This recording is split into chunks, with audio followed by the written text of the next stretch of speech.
Ano po, kasi ito po ay magkakasama. Una po ay ang gift of wisdom. Napakinggan na po natin ibinahagi yan sa atin dito. Sumunod po ay gift of knowledge. Pangatlo ay gift of discernment. Pang-apat ay gift of faith. At ang panglima ay gift of healing. At ngayon nga po ay ang gift of miracles. It is important to note that the gifts of the Spirit, especially the gift of miracles, are given to empower the church or community. It is not for self-glorification or self-gain, as mentioned in verse 7 of our reading. Ano bang sabi doon sa ating binasa? Sa wikang atin, sabi dito, ang bawat isa ay binigyan ng kaloob na naghahayag na sumasa kanya ang Espiritu para sa ikabubuti ng lahat.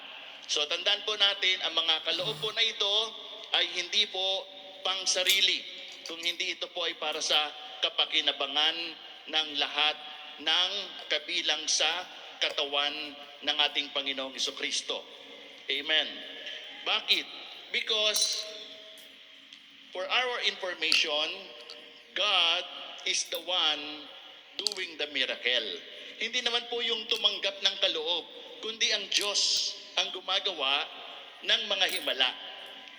Bilang patunay, sabi nga po dito sa Marcos 11:73, Mark 11:23, tandaan ninyo ito, kung sabihin niyo man sa bundok na ito, umalis ka riyan, tumalon ka sa dagat, na hindi siya nag-aalilangan, kundi nananalig na mangyayari ang sinabi niya, ito'y gagawin ng Diyos para sa Kanya.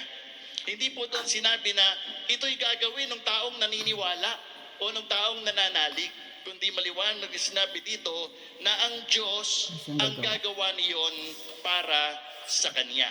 So it is very clear that every gift of the Spirit is particularly and purposely given not for our own self-gain or for our self-glorification. Ano nga po ba ang himala? Ang himala po ayon sa aking pagsisiyasat, sabi doon, a miracle is an extraordinary event taken as a sign of the supernatural power of God. Ito daw po ay isang hindi pangkaraniwang pangyayari na kinikilala bilang tanda na mula sa Diyos. So yun pala ang isang himala. Gusto nyo bang ang inyong mga nasa paligid ay makakita ng himala? Gusto nyo? Lingonin mo yung katabi mo. Sabi mo sa kanya, magbayad ka ng utang mo. Sigurado yon, masasabi nung tao na yon, himala. Isang malaking himala yan, mga kapatid. So anyway, going back, ano po ba yung itinuturo ng atin pong simbahan, ng ating inang simbahang Iglesia Katolika patungkol po sa himala? Ayon po dito sa The Catechism of the Catholic Church, it defines a miracle as a sign of wonder beyond nature's control that can only be attributed to God or divine intercession. Okay? So, sabi nga po ng isang nagpaliwanag na from CBCP, na noon po ay merong mga lumalabas na mga apparition na kinikilala ng marami na bilang himala. So nagsalita po noon ng CBCP at naalala ko ang sabi niya ay ganito, kung ang isang pangyayari ay naglalapit sa tao sa Diyos at hindi ito kayang ipaliwanag, doon lamang tinatanggap ng simbahan na ang pangyayaring yon ay isang himala. Okay? Now, para po mas maintindihan nating mabuti ang patungkol po sa himala o sa mga kababalaghan na ito na mula sa ating Diyos, let me walk you through the Bible stories written from the Old to the New Testament on how and why God performed miracles. Atin pong baybayin ang ilang mga magandang kwento sa banal na kasulatan para maintindihan po natin bakit nga ba nagpe-perform, bakit nga ba gumagawa, nagpapakita o nagpaparanas ang Diyos ng mga himala noon, ngayon at sa mga panahong darating. Una, God performs or works miracle to despise the ungodly and to lead people to repentance. To despise the ungodly and to lead people to repentance. Para daw po hamakin yun pong mga hindi naniniwala at para ihatid o dalhin ang tao sa pagbabalik loob. Isang magandang kasaysayan po sa Biblia na makapangyarihang kwento ang gusto kong ibahagi sa inyo. This is all about the prophet Elijah who prayed for a drought for 3 years. Kung inyong maalala, meron pong isang propeta at siya po ay si Elias na dumalangin na magkakaroon ng 3 taong tagtuyot doon nga po sa bansang Israel. Sabi po dito sa 1 Kings, unang hari, kabanatang 17, talatang 1 ay ganito. Nagsalita kay Akab si Elias na taga Tisbe, isinusumpa ko sa ngalan ni Yahweh, ang Diyos ng Israel, na pinaglilingkuran ko, hindi uulan ni hindi man lamang magkakahamok sa mga darating na taon hanggang hindi ko sinasabi. Again, nais ko pong kalawkawin o sariwaing muli yung aking binanggit nung una. Gifts or all the gifts, these 9 gifts, brothers and sisters, that is being bestowed upon by the Holy Spirit to people is not for our own self-gain. So, ilagay natin yan sa isang sulok ng ating isipan, mga kapatid ha, sa mga babaybayin nating kwento sa Biblia, lagi nating isipin yan na ang mga kaloob na ito ng Espiritu Santo ay hindi para sa pangsariling kapakinabangan. And in saying that, we should be reminded na si Elias po nang dumalangin na hindi magkakaroon ng ulan o niyang hamugman sa 3 taon ay hindi po para sa kanya, kundi ito actually ay galing sa Diyos, sapagkat ng mga panahon po na yon, mga kapatid, ang bansang Israel ay mayroon ng ibang dinidiyos. Mayroon ng ibang kinikilala. At sino po ito? Si Baal. Sino po ba si Baal? Si Baal po ay kinikilala bilang Diyos-Diyosan. He is a small letter G, a god of fertility and weather. Siya po ay kinikilala, si Baal, no, yung Diyos-Diyosan ay kinikilala bilang Diyos ng fertility. No, ano ba yung fertility sa Tagalog? O basta yun na yun. At ng panahon, in particular, rainstorms. Tandaan nyo po, ang bansang Israel po ay halos disyerto po yan. Mga kapatid, kaya kailangan talaga nila ng ulan. No wonder na dumating ang panahon na ang mga tao nga doon ay meron ng ibang dinidiyos at nalungkot doon ang Diyos. At para nga po hamunin ang kanyang bayan at ipakita sa kanila na siya ang tunay na Diyos, ay kanyang isinugo itong si Propeta Elias. At doon nga po ay ipinahayag niya na magkakaroon ng tagtuyo. Isipin nyo ha, ni hamok ay hindi po magkakaroon, no? Maliban na kanyang sabihin. At dahil ito ay mensaheng ipinaabot ng Diyos sa pamamagitan ng propeta, nangyari nga po ito, mga kapatid ko sa Panginoon. At dahil doon, syempre, galit na galit itong si Haring Akab. Kaya po hinahunting niya na itong si Elias. Ano ho? Kaya nga si Elias, kung inyo maalala, pinagtago siya ng Diyos doon sa kabundukan, di ba? To the point na ang inuutusan ng Diyos na magdala sa kanya ng pagkain, yung uwak. Ano po? So, nakapalo po doon yung istorya na yan. And to cut that long story short, mga kapatid, dahil nga po itong si Elias ay natatakot na. Kaya po, ang ginawa ni Elias ay nagpahatid ng mensahe dito po kay Haring Akab.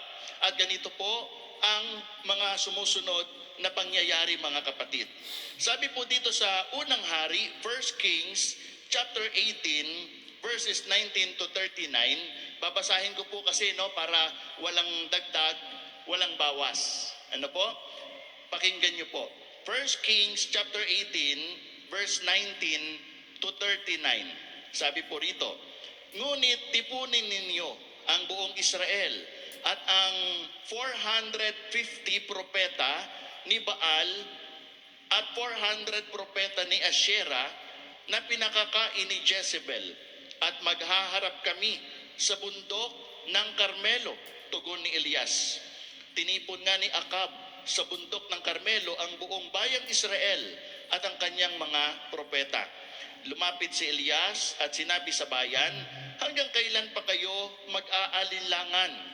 Kung si Yahweh ang tunay na Diyos, siya ang sundin ninyo. At kung si Baal naman, kay Baal kayo maglingkod. Hindi umimik ang bayan. Muling nagsalita si Elias, ako na lamang ang natitira sa mga propeta ni Yahweh. Samantala, may 450 ang mga propeta ni Baal. Bigyan ninyo kami ng 2 toro.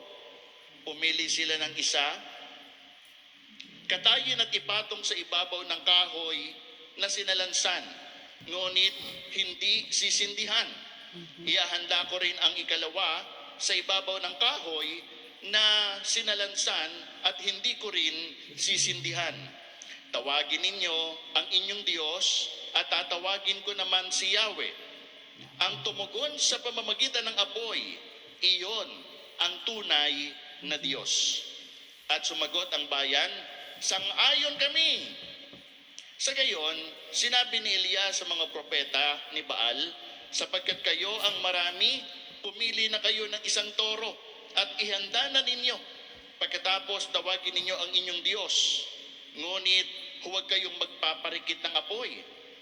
Kinuha nga nila ang isa sa mga toro at inihandog. Mula sa umaga hanggang tanghali, tinawagan nila si Baal. Baal, Baal, pakinggan mo kami, sigaw nila. Samantalang pasayaw-sayaw sa paligid ng dambana. Ngunit walang sumasagot. Nang katanghalian ay nilibak na sila ni Elias. Wika niya, lakasan pa ninyo. Alam naman ninyo ang inyong Diyos. Baka may ginagawa, o baka may pinuntahan, o baka naman natutulog, kaya't kailangang gisingin. Lalo nga nilang inilakas ang kanilang sigaw. Sinugatan ng sarili sa pamamagitan ng sibat at tabak, tulad ng kanilang kinaugalian, hanggang sa sila'y maligo sa dugo. Lumampas ang tanghali at oras na ng paghahandog ng hain, ngunit wala pa rin tumugon kahit ano. Nagsalita noon si Elias sa buong bayan. Lumapit-lapit kayo, wika niya, at nagsilapit ang lahat. Inayos niya ang dambana roon ni Yahweh na matagal nang gumuho. Pumili siya ng 12 bato, katumbas ng bilang ng mga lipi ni Jacob na binigyan ni Yahweh ng pangalang Israel. Ang mga bato'y ginawa niyang dambana para kay Yahweh. Pinaligiran niya iyon ng kanal na may lamang 2 baldeng tubig. Isinalansan niya ang kahoy, kinatay ang toro, ipinatong sa kahoy. Pagkatapos, nag-utos siya, kumuha kayo ng 4 na bangang tubig at ibuho sa handog at sa kahoy. Gayon nga ang ginawa nila. Buhusan pa ninyo, sabi ni Elias, at binuhusan nga nila. Minsan pa utos uli ni Elias, makaitlo na nilang binuhusan ang handog hanggang sa umagos ang tubig sa paligid ng dambana at umapaw sa kanal. Nang 3 na ng hapon na siyang oras ng paghahandog, tumayo si Elias sa harap ng dambana at nanalangin, Yahweh, Diyos ni na Abraham, Isaac at Jacob, patunayan po ninyo ngayon na talagang kayo ang Diyos ng Israel at ako ay inyong lingkod at ginawa ko ang lahat ng ito pagkat ito ang inyong utos. Dinggin ninyo ako, Yahweh, upang matalastas ng bayang ito na kayo lamang ang Diyos at sila'y inyong pinapagbabalik loob. Noon di nagpababa ng apoy si Yahweh at tinupok ang handog, ang kahoy at mga bato at lupa sa paligid, pati ang tubig sa kanal ay natuyo. Pagkakita sa nangyari, nagpatira pa ang buong bayan at sumigaw, si Yahweh ang Diyos, si Yahweh lamang ang Diyos. Amen. Isang napakagandang kasaysayan ng pagpapatunay ng si Yahweh El Shaddai lamang ang tanging Diyos. Amen. Naalala ko tuloy, meron pa pong isang magandang kwento akong nabasa. Patungkol po ito doon sa isang sundalong hinahamak at pinagtatawanan ng kanyang mga kasamahan sa pangunguna ng kanilang kapitan. Isang araw po nagkasundo ang kanyang tropa na hamakin at kutsain itong sundalong Kristiyano. Kaya tinawag ng kapitan yung sundalong ito, sabi sa kanya, "Soldier, come here." So lumapit po yung sundalo at ang sabi sa kanya, "I want you to drive this jeep and bring this over there." So ang sabi po ng sundalo, "Sir, forgive me for I never knew how to drive." So ang sabi ngayon ng kapitan, "But that is a command. That is final. You should do what I say to you." So wala pong magawa itong sundalo, nanginginig na medyo naluluha-luha, at nang siya'y nakaupo na doon sa manibela ng jeep, siya po ay nanalangin at ang sabi niya, "Lord, you know that I do not know how to drive, but Lord, help me." At nung oras na yon, nilagay po niya yung susi doon sa ignition at wala naman pong kaproblem-problemang na ilipat niya yung jeep doon po, mga kapatid, sa lugar kung saan pinapalipat ng kapitan. At pagkatapos na yun ay namangha po ang lahat. Kaya lumapit po yung kapitan doon sa sundalo at ito'y tinawag. Pagkatapos na yun, mga kapatid, ay binuksan ng kapitan yung hood ng military jeep. At alam nyo, wala pong lamang makina. Kaya nung oras na yon, lumuhod yung kapitan, pati yung kanyang mga kasama. At ang sabi nila, "We want to serve the God that you serve." Amen. Hallelujah! Praise the Lord. Amen! Hallelujah. So ang Diyos ay may kaparaanan upang ang tao ay dalhin Amen. sa pagbabalik loob. At ito ay ginagawa niya sa pamamagitan ng mga pagpapakita ng mga himala. Gamit o kinakasangkapan niya ang mga tao sa kapanahunan na pinagkalooban ng Diyos, ng Espiritu, ng Banal na Espiritu, ng kaloob ng paggawa ng mga himala. Amen. Pangalawa po, mga kapatid, why God performs miracles is to authenticate Jesus as the true Son of God as well as the gospel message. Ito pala isang paraan ng Diyos ng pagko-confirm, ng pag-affirm, most especially kay Jesus, bilang siya ang anak ng Diyos. Diba, nakita nga po natin sa kasaysayan ng Biblia, mula po doon sa binyag, doon sa kanyang pagbabagong anyo, in-affirm na talaga ng Diyos na siya talaga yung kanyang anak. Kaya lang, yung kanyang mga kababayan, hindi talaga naniwala, mga kapatid eh. And so many miracles have been done in their sight, but they never believed, mga kapatid.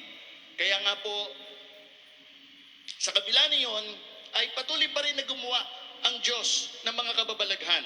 And one among those many miracles that we can remember in the Bible is the raising of Lazarus from the dead.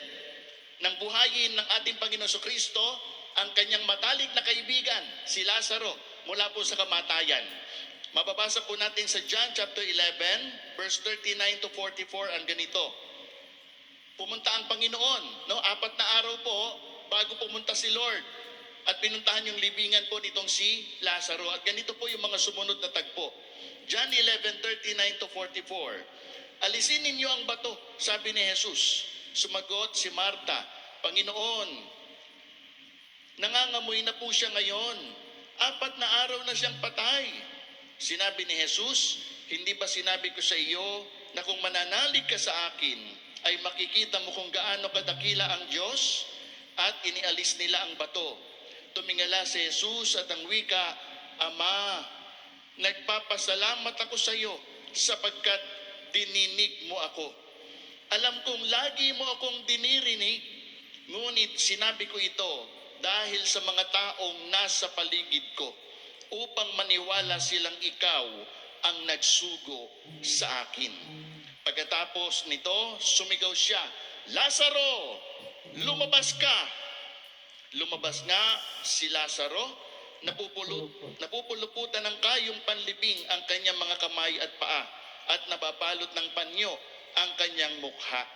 So makikita po natin mga kapatid, mula doon sa mismong sinabi ng Panginoon, kaya po ang Diyos ay gumawa ng himala sa pamamagitan ng pagbuhay kay Lazaro. Ano ang sinabi ng Panginoon? Alam kong dinirinig mo ako palagi, pero sinasabi ko ito para sa mga nasa paligid ko, para maniwala silang ikaw ang nagsugo sa akin.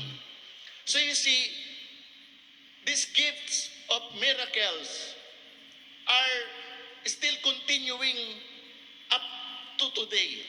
Maging hanggang ngayon ay nangyayari po ito for that same reason, upang yung pangangaral at pagpapakilala na si Jesucristo ang anak ng Diyos, kaya po ang Diyos sinusundan niya ito ng mga himala at kababalaghan para patunayan nga na si Jesus ang tunay na anak ng Diyos na makapangyarihan. Maging ang ating Panginoong Jesucristo ay nagturo. Anong sabi niya? Gagawin ko ang anumang hilingin ninyo sa pangalan ko. Amen. So ito pala is to authenticate Jesus as the true Son of God, as well the gospel message. Ito din po mga himala na ito mga kapatid na ginagawa ng Diyos noon hanggang ngayon ay meron ding purpose na para i-authenticate yun pong gospel message. Kaya nga po may sinasabi sa banal na kasulatan na patuloy na sinusundan ng mga himala at kababalaghan ang mga pangangaral ng mga alagad. At nakikita po natin yan hanggang ngayon dito sa gawain ng Panginoon. Sabi nga po dito sa Acts or Aklat ng mga Gawa, Kabanatang 14, talatang 3, matagal-tagal ding nanatili roon sina Pablo at Bernabe at buong tapang na nangaral tungkol sa Panginoon. Pinatunayan naman ng Panginoon na totoo ang pangangaral nila tungkol sa kanyang kagandahang loob sa pamamagitan ng kapangyarihang ipinagkaloob sa kanila na gumawa ng mga kababalaghan. Amen. Isang example, sa napakaraming himalang nangyari sa mga dumadalo sa gawain ng Panginoon, magbibigay po ako ng isang example lang na marami sa atin ang makaka-relate, including myself. Saan ka naman nakakita? Sa totoo lang, sa gawain lang ni El Shaddai, na meron tayong kakaibang klaseng mathematics. Amen. Alam nyo na siguro ang ibig ko sabihin. Di ba? Pinagtatawanan tayo. Ano ba naman kayo? 1 plus 1 equals 3. Pero para sa mga hindi pa po nakakaalam, ang ibig pong sabihin ng 1 plus 1 equals 3 ay kasama natin ang Diyos. Amen. Okay? At dahil po doon mga kapatid, di ba? Sa pagpapahayag natin noon, sa pagkanta natin doon sa kantang 1 plus 1 equals 3, di ba? Kayo mismo ako mismo, tayo mismo, nakaranas tayo ng pagkilos ng Diyos. Amen. Nakaranas tayo ng himala Amen. na galing sa Panginoon. Hindi may paliwanag. Amen? Bakit? Kasi ito nga yung paraan ng Diyos ng pag-affirm. Ito yung paraan ng Diyos ng pag-authenticate na ang kanyang mga salita ay kanyang sinasamahan. Amen. Amen. Sige po, palakpakan natin ang Panginoon, lalo na yung mga nakaranas ng kapangyarihan ng Diyos sa pamamagitan ng 1 plus 1 equals 3. Amen. Meron sana akong magandang patotoo dyan, kaya lang maiksi po yung oras. But Sige, anyway, Brad. let's go to Patotoo. number 3. Pangatlo po na dahilan kung bakit Sayang. nagpe-perform Patotoo. ang Diyos noon hanggang ngayon ng mga himala is to open doors for evangelism. Mga kapatid, isa sa mga talagang dahilan, especially in the book of the Acts of the Apostles, you will recognize na ang mga himala ay proven na ginawa ng Diyos, mga kapatid, to attract people Amen. and to open door for evangelism. Dahil po sa mga kababalaghang nakita ng mga tao, di ba, marami ang naengganyo Dito man sa atin, mga kapatid, sa totoo lang, marami akong nadinig na nagpatotoo na hindi pa sila nakakapasok dito. Nakikita pa lang nila ang napakakapal na tao, mga kapatid. Hindi na nila maramdaman yung kilabot na meron sa kanilang katawan hanggang sa sila'y nagpatuloy-tuloy na ng pagdalo. Amen? Mantakin mo yan, simpleng laki lang ng crowd, ginagamit ng Diyos para Amen. maghimala siya at nang sa ganon, madala ang tao papalapit po sa Kanya. So this Amen. is the very essence and the very purpose why God performs miracles then and until now, mga kapatid. Okay? At meron siyang mga ginagamit. Ito nga po yung mga taong tumanggap ng Espiritu at tumanggap ng kaloob mula sa Espiritu. That is why dito sa ating banal na gawain, meron po tayong Catholic Life in the Spirit Seminar. Okay? Pero gusto ko rin pong ipaalam sa inyo na hindi po yun limited doon sa mga umattend lang. Dahil ang Diyos ay walang sinisino, walang pinipili. Even at this very moment, sa iyong kinauupuan o sa iyong kinalalagyan saan ka man naroroon, inaabot ng salita na ito ng Diyos, pwedeng dumaloy sa iyo ang Espiritu ng Panginoon at tumanggap ka ng kaloob na ito ng gift of miracles. Amen. Amen. Amen. Isa sa mga pinakamagandang halimbawa natin dito po sa pagbubukas ng pinto para sa paglapit o pagdulog sa Panginoon ay si San Pablo. Si San Pablo ay alam po nating dating persecutor of the church and Christians alike.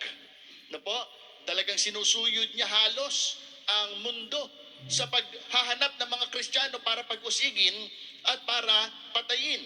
Hanggang sa isang araw, through a miraculous light coming down from heaven, tinagpo siya ng Diyos. And of course, to cut the story short, doon po nagsimula yung kanyang pagbabago, mga kapatid. At mula po sa isang persecutor, naging persecuted na siya. Siya na po yung pinapersecute because of the gospel of Christ, mga kapatid. Sabi nga po sa 1 Timothy chapter 1 verse 15 to 16, narito ang isang katotohanan dapat tanggapit paniwalaan ng lahat. Si Kristo Jesus ay naparito sa sanlibutan upang iligtas ang mga makasalanan. At ako ang pinakamasama sa lahat. Ngunit kinahabagan ako ng Diyos upang sa nangyari sa akin ay ipakita ni Kristo Jesus kung gaano siya katyaga at maging halimbawa ito sa mga mananalig sa Kanya at pagkakalooban ng buhay na walang hanggan. Purihin po natin ang ating Panginoon. Amen. So you see, the book of Acts of the Apostles recorded a lot of miracle events. Amen. And most of these miracle events pertains, brothers and sisters, to the coming back of people to God. Amen. No, kasi ang evangelism, yan naman po talaga Kaya nga po dito, meron din tayong CDW, no, sa pamagitan ng kaloob na karunungan ng Diyos sa ating punong lingkod, nagkaroon tayo ng College of Divine Wisdom, mga kapatid. Para ano? Para tayo po ay makapagsilang ng mga taong hahayo at ipapahayag ang ebanghelyo ng Panginoon. Kaya nga po, dyan sa CDW, ang pinaka-main na course na ini-offer ay yun pong evangelization, mga kapatid. At kung hindi po ako nagkakamali, dapat nating ikatuwa sapagkat kabilang tayo sa ministry na meron pong natatangi at Amen. bukod tangi. Tayo po yung nagpasimula, mga kapatid ko, nito pong Bachelor of Evangelization. Praise the Lord. No? Amen? Amen. Ayan. At gusto ko pong i-quote ang sinabi noon ng ating punong lingkod. Sabi niya, ang gawaing ito ay pagpapatuloy ng aklat ng mga gawa. Amen. No wonder na maraming tao, kabilang tayo, Amen. ikaw na nandito, kayo na nanonood, We kayo are na the people nasa of Acts. bahay o saan mang lugar nakikinig sa radyo Amen. o nasa YouTube channel ng Delta Broadcasting System Amen. Incorporated, di ba? Mga buhay na patotoo tayo Yes, na tayo ay mga inabot ng Diyos sa pamamagitan ng gawain po na ito. Amen. Amen. Amen. Amen. No? People of Now, Acts. Remember this. Miracles are not Wala mga only gawa. By limited the grace of God. to an explainable healing, calming the storm, or raising a dead to life. Praise the Minsan Lord. kasi sinasabi natin na ano ba ang himala? Ang himala ay kapag merong instant healing. Yung lumpo biglang nakalakad, yung bulag nakakita, yung walang pandinig nakarinig. Mga, kumbaga mga obvious nga naman mga kapatid, di ba? And most of the time, iniisip natin at parang tayo po ay nakakahon doon lamang sa ganung tagpo na ang himala ay nandoon lang. Halimbawa, yung pagpapatahimik ni Jesus noon pong nag-aalimpuyo na panahon. Iniisip natin na doon lang limited ang miracles, mga kapatid eh. O di kaya yung pagkabuhay ng isang patay. Pero gusto ko pong sabihin sa inyo, mga kapatid, na ang pinakamagandang himala na maaari nating tanggapin ay walang iba kundi ang pagpapanibagong buhay natin sa Amen. harapan ng ating Panginoon. Amen. Amen. Amen. New life in Christ. And you know what? The gift of miracles are not also limited to those who serve God full-time only. Hindi lang po ito para sa mga preachers, hindi lang po ito para sa ating mga obispo at mga kaparian o mga full-time na mga naglilingkod sa gawain ng Panginoon. Remember Mark 16 verse 17 to 18, sabi dito, ang mga sumasampalataya, tanungin mo yung katabi mo, sumasampalataya ka ba? Amen. Anong sagot? Amen. Yung mga nag-amen, para sa inyo din pala to. Kasi ang sabi dito, ang mga sumasampalataya, sabi mo sa katabi mo, ikaw yun, Okay. ay magtataglay ng ganitong tanda ng kapangyarihan. Amen. Sa pangalan ko ay magpapalaya sila ng mga demonyo at magsasalita ng ibang wika. Sila'y hindi maano dumampot man ng ahas o uminom ng lason at gagaling ang mga may sakit na mapatungan ng kanilang mga kamay. So hindi po ito para sa mga preachers lang. Para ito sa bawat mananampalataya, mga kapatid. Kaya ibig sabihin nito, ikaw na nandito ngayon, kandidato ka sa mga pwedeng tumanggap ng kaloob, ng paggawa ng mga kababalaghan. Tandaan natin, ang Diyos ang gumagawa po niyan, hindi po Amen. tayo. Yes, Amen. Lord. Amen, Lord. To Remember, God be the glory. also in John chapter 14 verse 12, Jesus said, I tell you the truth, anyone who has faith in me will do what I have been doing. He will do even greater things than this because I am going to the Father. Ang mga himalang nakita natin na ginawa ng Panginoon, wika ni Lord, magagawa ninyo ang higit pa rito. Yes, Lord. Bakit? Amen. Paparoonan niya ako sa Ama. Of course, karugtong nun, sa pagparoon niya sa Ama, ay bababa ang Espiritu Santo. Amen, Katulad amen. ng malaon ng ipinangako sa Joel 2:28, that in the last days, I will pour out my Spirit upon all flesh. Kaya nga walang sinisino, mga kapatid. Kaya nasabi kong lahat tayo ay kandidato, including kayong mga nandito ngayon ay kandidato para tumanggap ng kaloob na ito mula sa Espiritu, the gift of miracles, mga kapatid. Amen. Amen. At tandaan po natin sa pagtatapos, ang ating pagbabagong buhay. Ang ating pagbabagong buhay. Pwede niyo akong sabayan, sabihin, or rather repeat after me. Sundan niyo po yung aking sasabihin. Ang aking pagbabagong buhay Ang aking pagbabagong buhay ay isang kaloob ng Diyos ay isang kaloob ng Diyos na kapangyarihan. na kapangyarihan. Dahil sa pamamagitan nito, Dahil sa pamagitan nito, ang mga nasa aking paligid ang mga nasa aking paligid ay makakaranas ay makakaranas ng himala ng himala ng pagbabagong ng buhay. pagbabagong buhay. You see, hindi ka man nakapagpapalayas ng demonyo, hindi ka man nakabubuhay ng patay, hindi man gumagaling instantly yung mga napapatungan mo ng kamay, pero yung iyong buhay na binago ng Diyos Amen. Kapangyarihan niyan na galing sa Kanya. Na sa tuwing nakikita ng iba ang ating pagbabagong buhay, Amen. sila man ay tumatanggap ng himala.